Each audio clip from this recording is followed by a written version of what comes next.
Hello and welcome to episode 429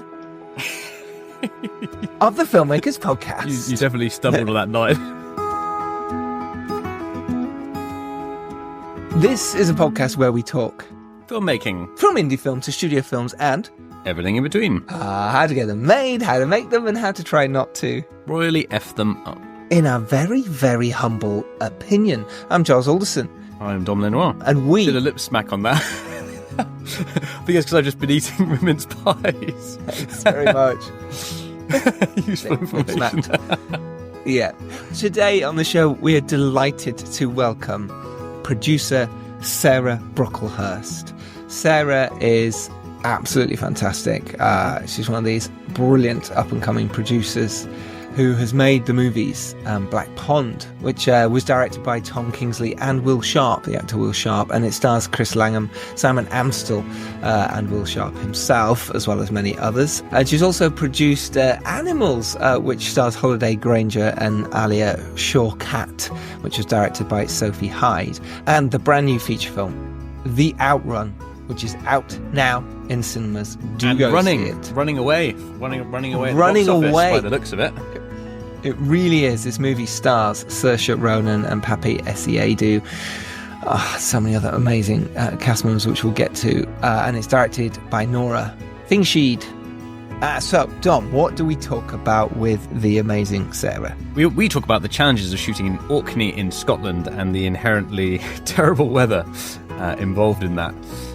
We talk about working with incredible casts such as Saoirse Ronan, and also working with the locals and getting the community involved in the film. Yes. We also talk about the financing process, raising money for independent films, and how to solve problems and keep the film on track.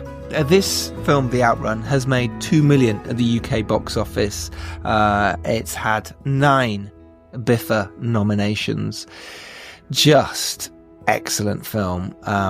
It's produced by Saoirse Ronan, Jack Lowden, the brilliant actor Jack Lowden, and Dominic Norris, obviously, as well as Sarah Brocklehurst. Cinematographer was Eunice Roy Immer, and it was cast by Kaylin Crawford and Caroline Stewart. What is The Outrun about, Dom? It's about a journey into... I don't want to say it's about alcoholism because it's so much more than that, but Saoirse Ronan's character has a struggle with alcoholism. But there's also something much deeper in terms of finding yourself and family life and the impact our parents have the impact our parents have on us. It's a very immersive film, and it's semi-autobiographical. Yes. Based on the very well-selling book.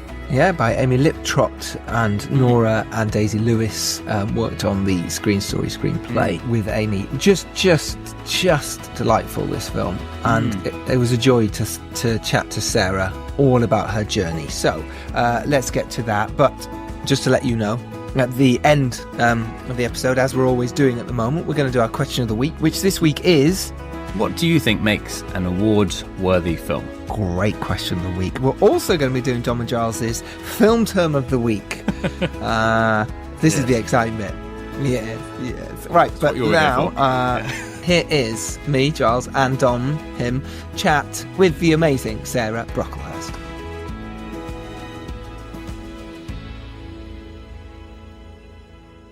Hi guys. Hello. Yes. Hello. Nice to meet you. Thank you so much for inviting me. I'm so thrilled to have the opportunity to chat to you guys, and I've listened, and it's just it's a great honor to chat to you about the Outrun and whatever you'd like to talk to me about.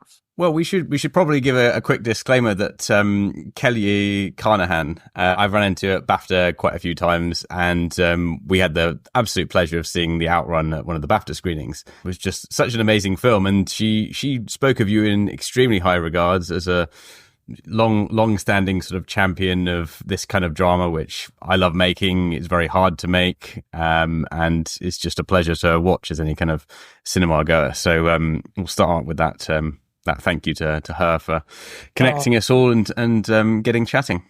Oh, thank you to Kelly. That's very generous. She's a very special person. And and I think the best thing about our industry, I suppose, is how people can be really generous in in making introductions and, matchmaking, be it for creative collaborations or just, sharing stories, which is obviously what we're all doing.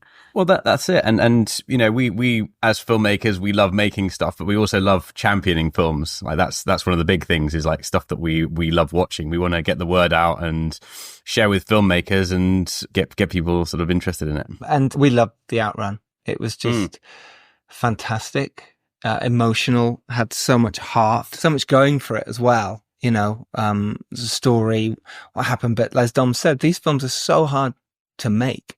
They're so hard to get out there. It'd be really interesting to know why this story, what appealed to you about it, and why you thought, okay, yeah, I can beat through the noise.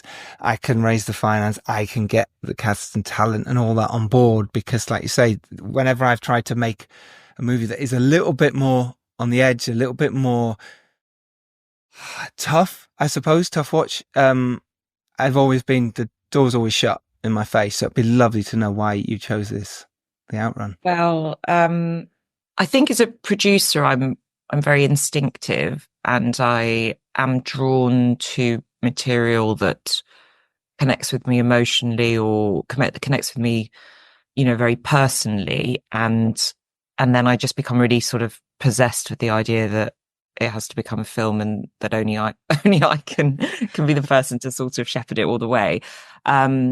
And I read a lot. I studied English literature at university. I sort of, I guess a lot of storytelling for me has begun with books or short stories. And when I read The Outrun, Amy Liptrott's memoir, I wasn't necessarily looking for a film project. I read it for my own interest, and I really connected with it, and I found it incredibly powerful and moving and inspiring. Mm-hmm. I'm interested in stories about complicated, excessive female characters who, are trying to figure out something about themselves and about their relationships with with home and family and alcohol in this case. And it's definitely a conversation that I was having with myself, many years ago when I first read it. It's a journey that I've had personally since. Yeah, it really moved me, but also, even though I started reading it just, for my own personal interest, before long, the cinematic quality of Amy's writing, became quite undeniable. And it's a very audiovisual sort of, book. You can see it's, the landscape of Orkney is so cinematic, even in its prose description. And the sounds of the wind and the tremors and the mythology and folklore of the place, all of that really is very well, it's very visceral, isn't it? It is, and that's a link to the audience, I suppose. Like that is, it immerses you when you're watching it completely. And the book did exactly that too. And it's sort of, it has that very powerful emotional journey, and one that is ultimately very inspiring, but doesn't shy away from, the sort of the darker side of, of addiction and mental health issues. But yeah, it felt definitely very cinematic. So yeah, inevitably I did start thinking about what it would be like to adapt it. And I became really possessed with the idea. I was actually in pre-production on, Animals at the time when I read it. Also a film based on a book which explores sort of, I guess, women's relationships with hedonism and alcohol and friendship and family and all these things that I think have been quite underserved stories on screen. And and I think Emma Jane Unsworth, who wrote Animals, put in quite a good word for me with Amy Liptrott to say that she was working with me, and that as a producer I do really I don't know, I guess I really look after the authors with whom I work, and I could be trusted to make sure that they're involved and happy throughout the whole process. And that's definitely a big part of my producer relationship. What were some of those initial conversations to maybe get her on board? And because obviously as a producer, and then also when the director comes on board, everyone has their own take. This is obviously a very personal and beloved book for Amy as well. How did you sort of pitch yourself in that initial conversation to, try and get her to give you the rights to the book or the freedom to make the film in the way you sort of had started to imagine? Well, it just completely comes from the heart. It's sort of heart and instinct on it. And I wrote her a letter. I reread it, recently when the film was released, and we've been, going down memory lane with it. But, I just said what I loved about it and what had connected with me, and what I could see as what's the type of film that I believed we could make, and would she be up for exploring that with me? And there's no pressure. And if it doesn't work out, if we don't find the right team, if we can't make something incredibly good, then we shouldn't bother at all, because the book is very, very good. And also it's delicate. It's her life and it's her family and it's the place where she's from. And we shouldn't we don't need to make a film of it. We'll only make a film of it if it can be exceptional. And therefore, could we go and explore who we could collaborate with? Because it really I think this, the book is stunning, but it's not easy to adapt. It's not linear, it's eternal. It's very poetic. And so you need a very sort of, you need an extraordinary filmmaker. So for a long time, it was really just waiting for the right team to come together. And with Nora, that vision for how to translate what's so special about the book in a cinematic way, capturing and maintaining the spirit, but also growing it into something that can be fully immersive in an audiovisual way. That came together, and of course with Saoirse. Yeah. Well, we'll come back to Saoirse in a minute, but in terms of you mentioned there about letter. Yes. And it's so, we talk about letters, and we have done on the podcast, and should you write them? What do you put in them? If you do, should it be 2 pages, 1 page? Do you just blurb everything? I love you. I want your, project, your whether it's an actor or a novel that you want to adapt. What did you find that worked within your letter? Was it, because it's just so fascinating to know. I love a letter. Do you? Okay. Letter. I write a lot of, well, not a lot, but I write when I know when I really want something, because I sit down and I write the letter. Got you. And right. I spend weeks on the letter. Manuscript. Weeks. That's interesting. Yeah. No. I will. I mean, I'm going to write one this weekend. I can't tell you what it's for, but I get very excited about something, and I go, okay, I'm going to, weeks or day, but I'll spend at the moment I don't have weeks, but I have a weekend. And I, when I find something and I get obsessed with the idea and I see it and I go, okay, absolutely nobody else could produce this part from me. And I'm just certain of it, but I have to communicate all that. And I think, and it's not just about communicating it, it's about working it out for my, it's articulating, and I like articulating things in writing. And so it's sort of getting my thoughts together, and it's great. I'm not the director and I'm not the writer, so I don't need to have all the answers.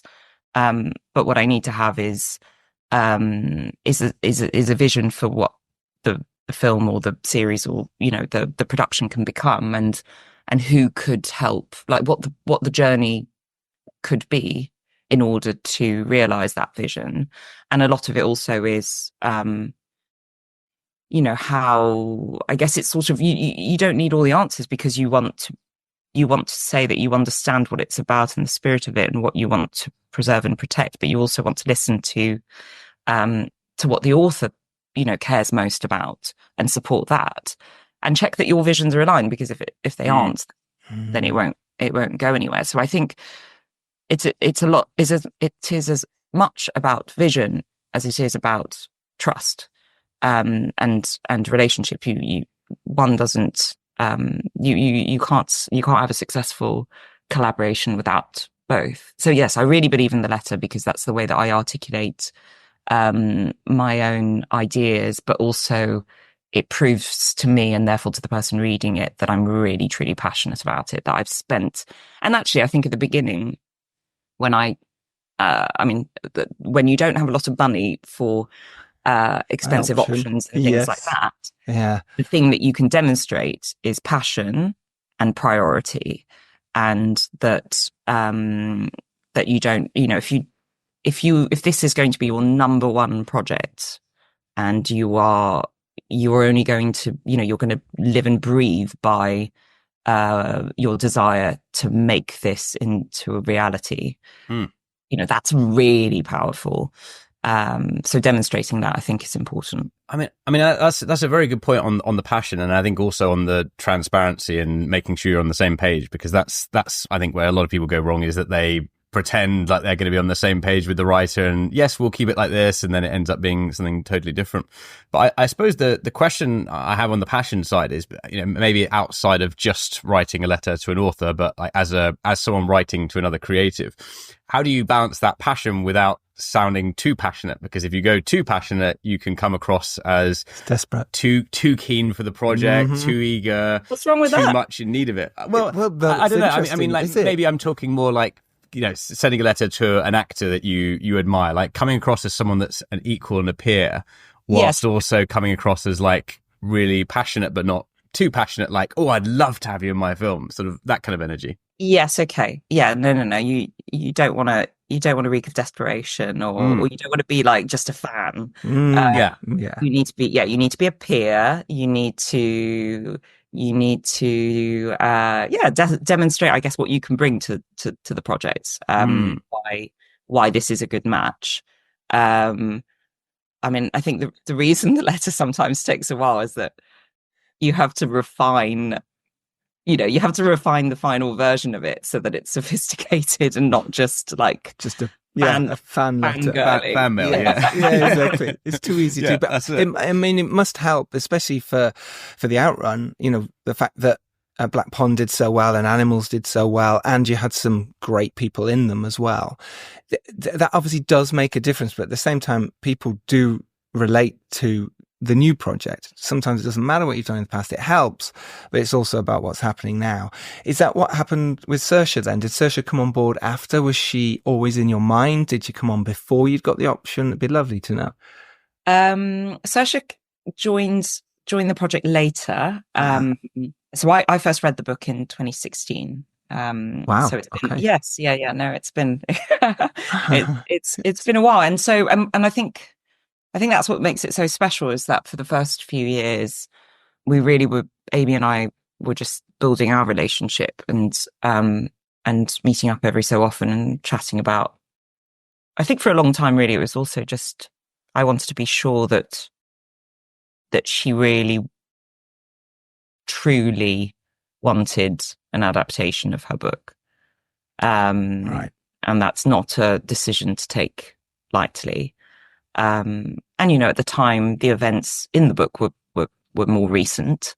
It's one thing writing it and having it out there and the response and the effect that has on the people close to you, even though they are sort of protected in her writing by her. It's a different matter when there is a filmmaker and there's other collaborators and it's visualized and cast and on a much bigger stage, as is the case now with the film that's released. So I think we took a softly, gently approach. Also, that was just the right thing to do. And I did say, we don't. If this doesn't take off, we will respectfully. I'm not going to force this to happen because it's sort of too precious, as I said. But anyway, but we talked a lot about filmmakers, and I encouraged her to watch different things, and we talked about actors, even though it's such a weird thing of, who's going to play, who do you want to play you in the story of your life? I know. Funny one, isn't it? We've all got an idea of who it might be in our own worlds. I want to hear yours now. Yeah, exactly. It was actually funny because I'd completely forgotten about this, until, the trip. So the trip that we've been taking down memory lane in the last few weeks since the film's been released. So Amy reminded me that I'd sent her an email in 2016 saying that she should watch Brooklyn.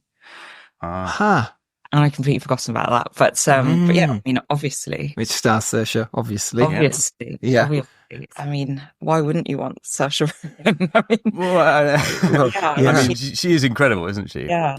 But she's also like, she is a very, I mean, it's a very atmospheric film. There's a lot of nature. There's a lot of sensory stuff. Saoirse is just such an emotional, lived in, like, raw kind of actress. Like she brings that sort of level. I mean, how did you approach her after? I mean, you obviously discussed it with Amy. That's great. Let's get Saoirse. Easier said than done, in theory. Yes. How did that process sort of? But that wasn't the conversation. That wasn't the conversation. No, it wasn't the conversation. Okay. So for many, many years, we were just trying to find the right filmmaker. And we sort of, you know, we had a number of meetings and conversations and sort of early developments, and you know, there's sort of history that projects over 8 years would have. And then one day I had a meeting at BBC Film about another project, and Rose Garnett, who was then the director of BBC Film, came in and said, "Oh, Sarah, what are we going to do about Saoirse wanting to do the Outrun?" And I said, "What?" That's amazing. Yeah, you were like, wait, it was honestly like, it was as kind of casual and as like life changing as that. And I thought, she, you know, and I thought such a mad thing to. And she said, "Okay, I'm going to introduce you. Saoirse and Jack want to talk to you about the Outrun." Wow. Wait, just to go back slightly. At that point, did you not go? Why did you not tell me this? I mean, you were like desperate to, or was it kind of something that Saoirse she'd read the book and was like, oh, it's a shame the rights have gone type thing? Or yes, exactly. Right. Yeah. So Jack had read, Jack had read the book. Yeah. I think somebody actually, I can't remember now. Yeah. Anyway, I think he was on a film set, and there was a crew member who had said, "Oh, you should read this book," and he'd read it and then shared it with Saoirse and said, "You know, you need to do this. This is your next big role." And you know, they are so committed to making films in Scotland. They're, you know, what we all are, like quite sort of big adventurers, like, you know, hiking, swimming, all the good stuff outdoors, and the best stuff. All the best stuff. Dom loves it. Yeah. Sorry. Dom loves it. He does his hikes and his swims in Hampstead all the time. Cold water swim. Oh, really? Oh, he loves it too. Yeah. So this big hiking enthusiast. Yeah. And Scotland as well. Like, Scotland is the best place for all of that stuff. It's just beautiful. Incredible. So beautiful. So they then investigated the rights and discovered that I had them. Great research on their part. Yeah. And great for you. You're like, Brock Media's got it. Yeah, you're like, yeah, they've got it. But no, it was perfect really, because you know, it just made so much sense that we would join forces, and you know, we all sort of bring different different qualities to the project, but it really was a sort of common passion for the book, and excitement for what it could become. And then I brought it to Nora, and you know, we were really obsessed with System Crasher, and the more we got to know Nora's films and her documentaries as well as her drama, the more excited we were about what she could bring to the Outrun. And she was in quite a long period of post-production on her Netflix film The Unforgivable, and I sent her the book and sort of patiently waited like many months. Wow. And it was really exciting when she responded to it the way that she did, and she read it knowing that Saoirse loved it and was attached, and so yes, after that it it started to come together. So just quickly before we go on to the Nora side of things, the Saoirse and Jack, because it seems to be like, I think it's a really good step forward, and it was sort of mentioned in the Q&A, but they're both producers on the film as well, and expressed that they loved the fact they were able to come on early and be more like part of the DOP's brought on, the director's brought on, everyone's part of a department that gets to sort of shape the project at an early stage. Can you talk a little bit about how that sort of came about and what their involvement was on that side? And that yeah, definitely. Yeah. So, I mean, as soon as we joined forces, we were all across, and it was Saoirse and Jack and Dominic, who they were working with, and they had a company together, and then they partnered up with Brock Media, and so we were collectively all across, the choice of HODs and the rest of the cast, and I suppose I was leading more on the kind of the big picture and the financing, and I had more background in development and obviously the relationship with Amy. But as we were pulling together the team and the partners, we did all that collectively, and it was a great pool of, and also as soon as Nora joined the party, she brought a lot of her creative relationships, and she brought in Shirin Hartman, who's one of the co-producers, the Weidemann brothers, who were our co-producers in Germany, who had made System Crasher with her. So the family grew with with all our sort of with all our trusted collaborators, and it worked really harmoniously. And I think Jack and Saoirse are so they're so experienced. Saoirse started obviously making films from such a young age. Atonement, was it? She yes, and so she has far more experience on set than any of us. So if anyone's going to know how well to to create and foster a fruitful and positive environment during a long shoot, during a sort of challenging logistical circumstances, but to sort of make sure that the schedule and the creative ecosystem is in strong shape. It's somebody who has that experience. So yes, she may not have produced anything prior to the Outrun, but she carries a wealth of experience and expertise. So yes, I think we all complemented one another in terms of being able to bring together an ambitious project, and having an actor like Saoirse producing and therefore being so deeply committed to a project inspires everyone with confidence, inspires financiers with confidence. It shows that there's a star who is really truly passionate and will give us everything. And she did. We went up, we did a pre-shoot, we did a post-shoot, we did all sorts of, we had a lot of her time and care and commitment over a much longer period of time than you would ordinarily. And obviously all of that extends through, distribution and promotion. So no, it's been wonderful. It makes such a massive difference to have someone like that, a star like her, on board, and Jack as well, Jack Lowden, to have both of them sort of really championing the film, which means, what it's like when you're in post for something, you need a bit of ADI, like, oh gosh, how are we going to go about this? Right, studio time. Whereas I imagine she'd go, yeah, I'm there, don't worry, right, and sorting out straight away. And it's just little things like that. I know it's only small. There's so many more amazing things. Yeah, and Saoirse and Jack, like they just get stuck in. It's and therefore they lead by example. And for a film like The Outrun, where we're in the cold, we're in the we're like it's sort of slightly windy, slightly windy, a little bit. I mean, you're talking about ADR, there's going to be a lot of that. It's just it just goes with the territory.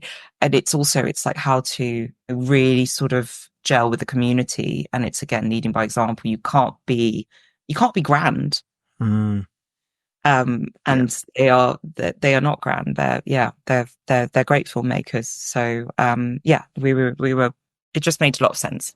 You mentioned there about finances and how that was sort of one of your roles. Obviously, it massively helps having Saoirse on board, of course. But how did you go about it? What was your plan, your technique? Did you have certain strategies about how you wanted to raise the finance or which teams you wanted to bring in, especially on a film like this? Yeah.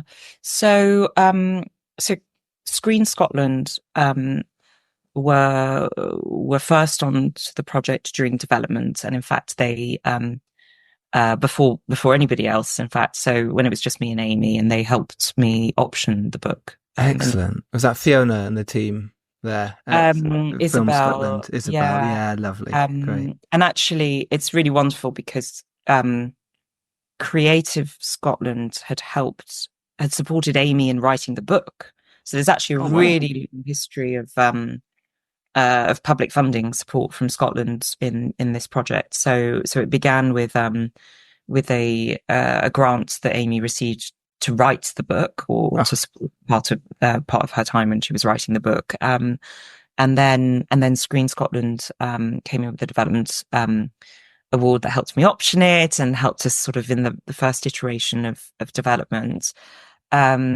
And then I mentioned BBC Film, who, of course, their matchmaking led to the introduction to Saoirse and Jack. And so then they came on board for further development. And so, BBC Film and Screen Scotland were our cornerstone financiers. And then we went to the market we didn't have a script for a long time. We had a treatment. We had a very long treatment, a scriptment. Okay. Yeah. And we actually raised the finance for the Outrun based on this scriptment. Wow. How long was the scriptment? 10 pages. Wow. That's incredible. That's the first time I've ever heard this from all the podcasts we've done of filmmakers raising money. I love that. That's really special. I know it's based on a book and I know you've got Saoirse, but at the same time, 10 pages of a script. Maybe it was longer. It must have been. It was a good 10 pages. It was a really solid. It was good. The best 10 pages. The best 10 pages of your life. Well, you know what they say, and I fully agree. The first 10 pages of a script is whether you decide whether you're going to like it or not. So you just did the first 10 pages and that's it. The rest is going to be amazing. It was a prose document that had sort of sections that was scripted, but it was must have been longer than 10 pages, but it wasn't more than 20. I don't know. It was a short. It was a piece of. It was a scriptment. It was a scriptment. Yeah, it could have been. Everyone knows what that means. Yeah. Could be up to 70 pages, but yours was somewhere between 10 and 20. And it's short, and Nora wrote it, and so we went to the market with the scriptment, with Saoirse, with Nora, and with the book. And us as producers. No, it's a very strong package, though. To be fair, to be fair, it is a very strong package. Yeah, well, we managed to raise the finance. So it was a combination of equity from Screen Scotland and BBC Film, and then we had pre-sales from Studio Canal and Sony for other territories, and Cineart as well.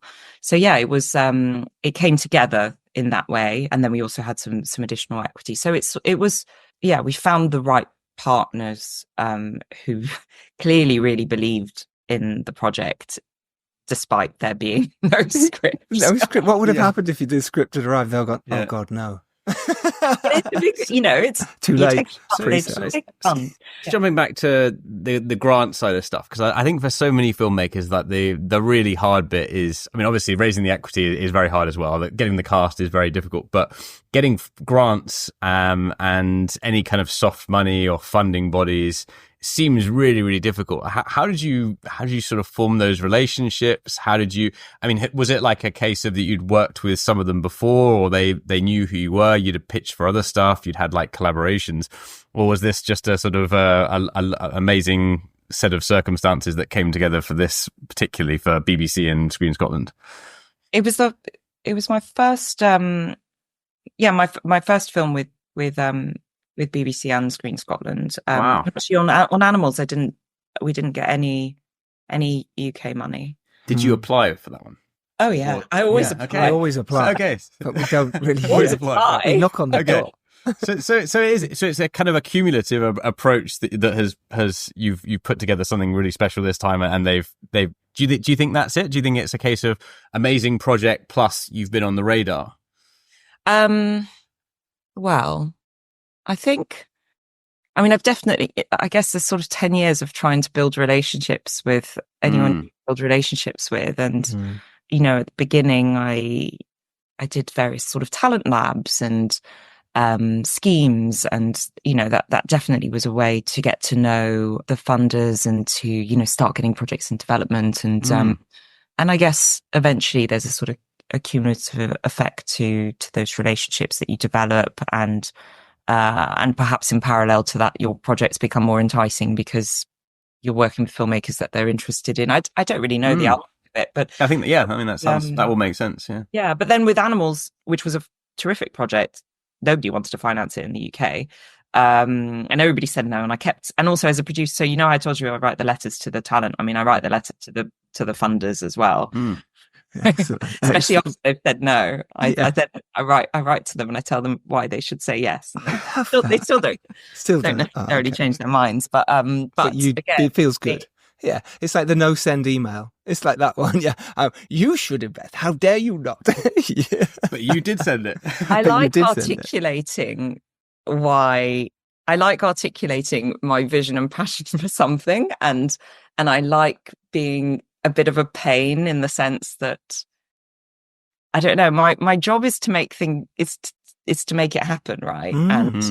And to try and move heaven and earth for it. And I do like articulating my thoughts in that way and sort of saying, okay, this is why it's important, and this is why I think you should support this, and this is why we're going to make something amazing, and you should want to be involved in this. So I do like writing to those. Anyway, I'm rambling. Well, they won't forget you, Sarah. That's what's good about that. It's like most people never. I don't know anyone who does that, and it's so good you do that in a way, because they'll go, yeah, I'll remember them for next time. Maybe not this one, but you're on their. You are on their minds.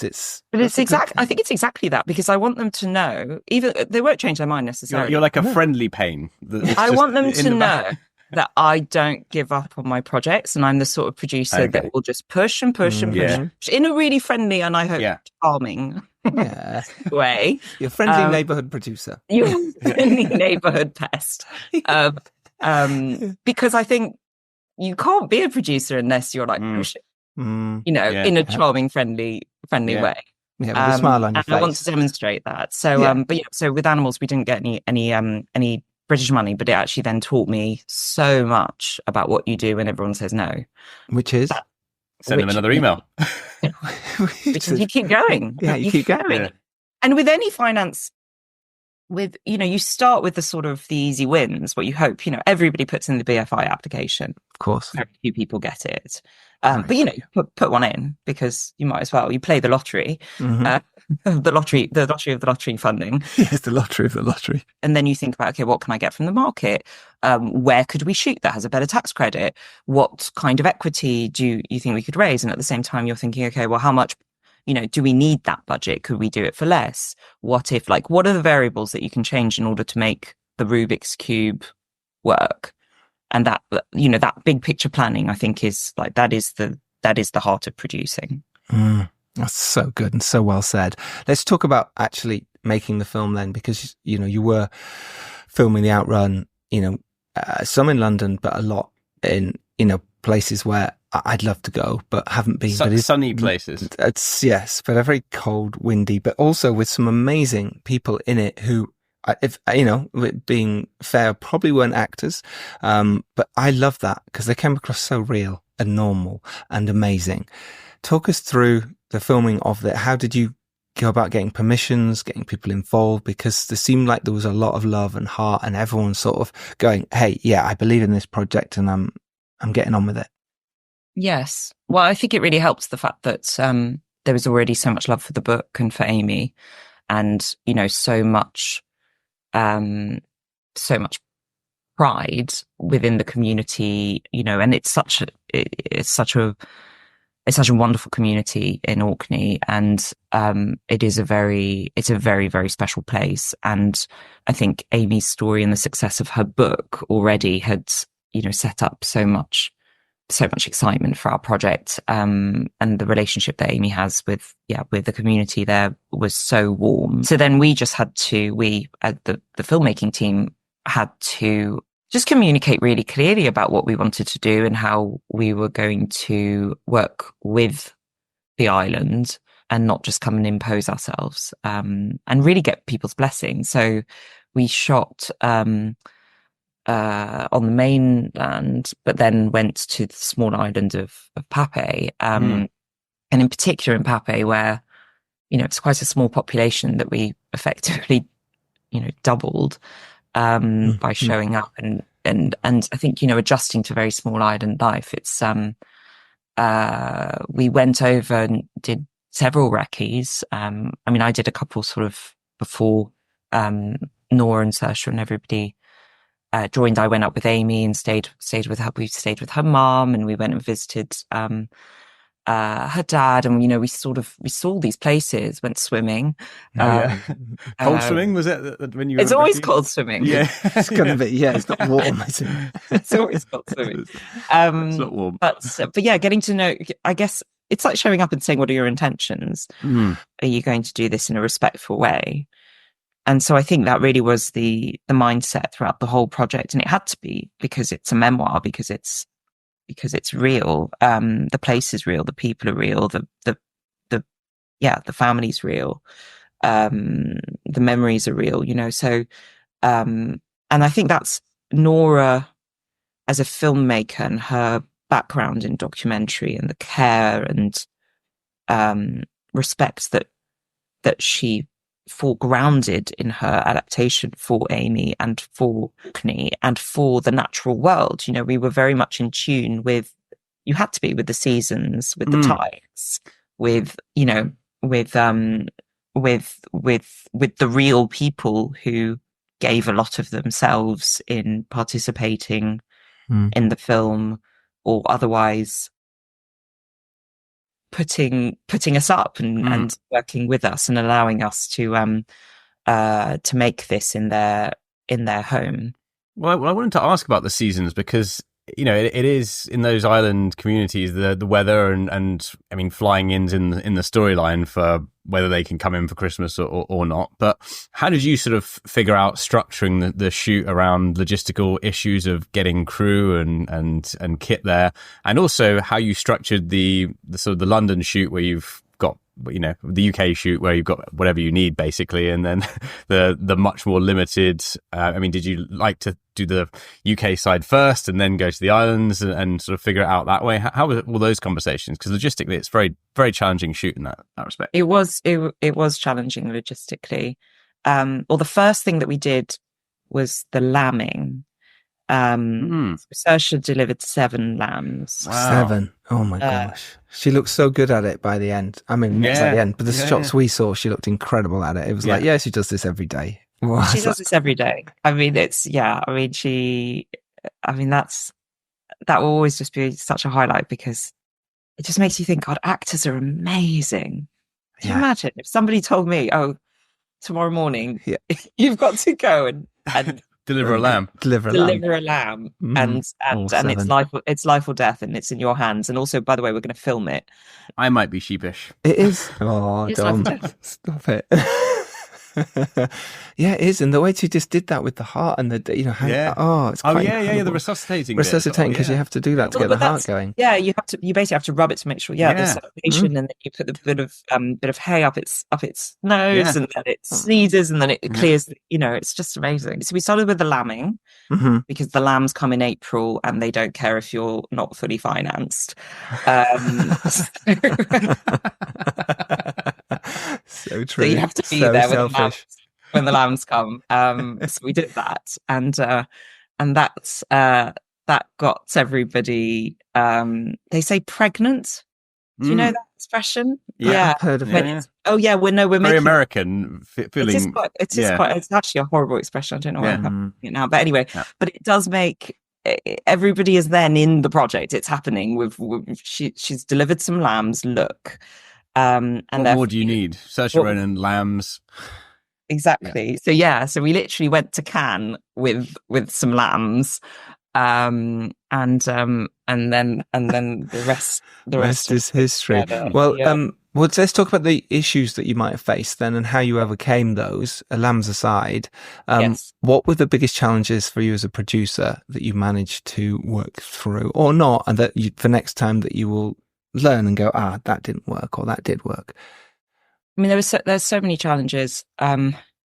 I guess we had a really long schedule, and I think that was very important in order to capture the different seasons, in order to capture, in order to be in tune with the natural world, which is vital, in order to work in a sort of semi-improvised way with people with a mix of actors and non-actors, in order to be flexible enough to respond to weather, to respond to tides, to respond to conditions where planes and boats might not, deliver your people and kit.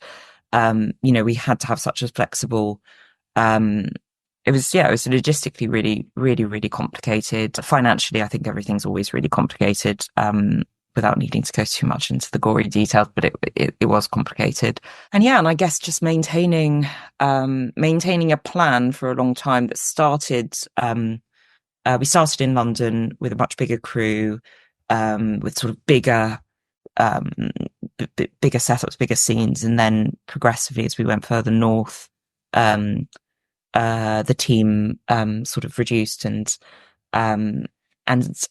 the story settled, I guess. The mayhem of the kind of the club scenes and the running around Hackney then became quieter and more intimate. Yeah, definitely. And magic, really. Cozy and that community feel, isn't it? Yeah, it definitely did. And Nora's documentary background must have come in massively handy there as well, because it did feel like that. It had that lovely feel about it. Exactly. And when you're up in Orkney working for weeks and weeks, there was a lot of hiking and swimming and fishing. Dom's so jealous. Sounds like heaven to me.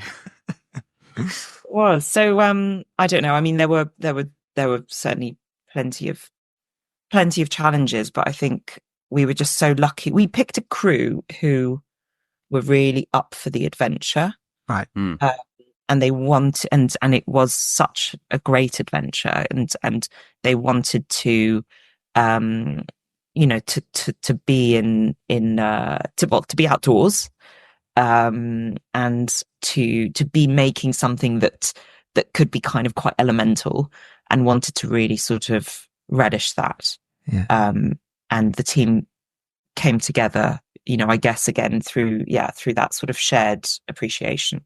And also something that means something and will mean something and to people, and that could make a massive difference to people's lives as well. And I think that message comes across massively and beautifully. That's the thing that moves me the most, is that it's not only is it a beautiful film that celebrates the creative talents of all the people involved, but it's a story that is going to have a lot of impact on people's lives and allow them to reflect and discover and find language for experiences that they may be having, or they will otherwise certainly know somebody who is having those struggles. And it's a story of hope. It's a story of healing, and it's much more elevated than than I guess your typical addiction story. It is, it is very much about our place in the wider world and our connection with nature, with community, with ourselves and home. And, I think it offers something that audiences seem to be really yearning for, which is, cinematic ambition, as well as that inspiring message. And connection. And I think what you sort of touched on there, like to be able to give an experience of catharsis to an audience in so many different areas is like the biggest gift you can possibly get for me. Like when I go to see a film, if I can feel something and connect something and, release something or realize something, like that's just so much more important than everything else that sort of comes together with the filmmaking process. And it does cover so many aspects of community and isolation, loneliness, mental health, family, and it's just got so much to enjoy. If we've got time for one mini question just at the end, if you had any advice to offer sort of you maybe many years ago or trying to make your first break, really trying to get something made and struggling, like that kind of mindset, like what might that advice be from Outrun, Sarah? Gosh, that's such a good question. I mean, I have to say, it was a struggle for a long time. I think getting started, like those first few years, I'm going to say 10, are really hard. Mm-hmm. Are really, really hard. What would my advice be from Outrun Sarah to Sarah then? Get the lambs in early. Get the lambs in early. Get yourself a Saoirse, get yourself lambs. Project made. I don't know. I mean, it is, I don't know, it is kind of, I don't know, I don't want to bang on about the journey, but like, I think probably, this is actually the answer. I think I spent a long time trying to figure things out by myself. And that suits me. It suited me. But I think things really start taking off when you find your team, your people. Yeah. And it's more, I think it is, it's such a difficult, lonely, foreboding sort of, industry. And I think finding your people, be it, collaborators or mentors or like other film fans, and actually like building your own community or being part of one, I think is what will allow you to learn and grow faster and also just sort of enjoy it more. So I think I maybe suffered by myself for a bit longer than I might have done had I given myself this advice. What a beautiful answer. That was fantastic. That was worth the wait. That was excellent. Listen, Sarah Brocklehurst, thank you so much for your time. This has been a real joy to talk to you. You're an inspiration. You're doing so well. The Outrun is amazing. You should be so proud. I can't wait to see all the awards it scoops up. I'm sure it will. I hope so. Fingers crossed. Thank you very much, Sarah. Real pleasure. Thank you for having me. All right. Take care. Yeah, Andrew, okay. Good luck with everything else. Later. Take care. Bye. Bye. Bye.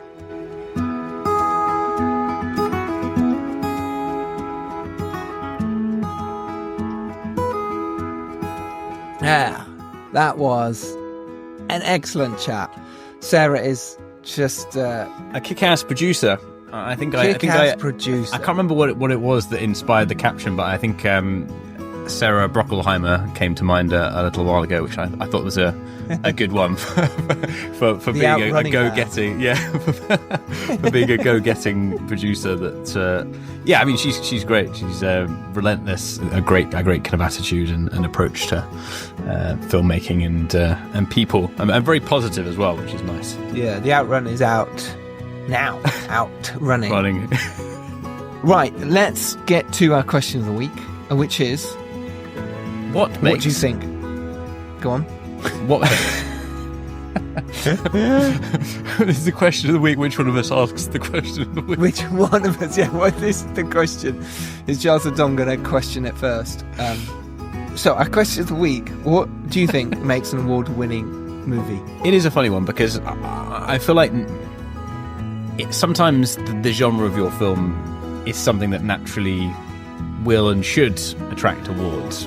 But you should never, it should never be the reason why you're making a film is to win awards.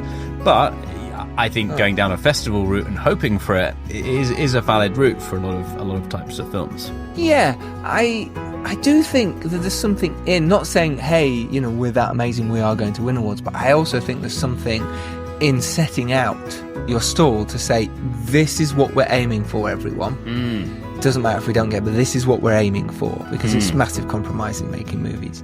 So I don't know, I think there's two mindsets to that, but our question is, what do you think makes an award-winning game? Well, and I think you just touched on it there by saying genre, because you know, if you're making an action movie, are you going to win a BAFTA or a BIFA? Less likely, unless you're Hitman and you're Richard Linklater. So I think that's as well. I think I often find award season a frustrating time, because the films. It's good for us on the podcast. The films. It's great. I mean, it's great. It's great for the podcast. I mean, we've done like a lot of the, you know, I would say the best films this year, including this one.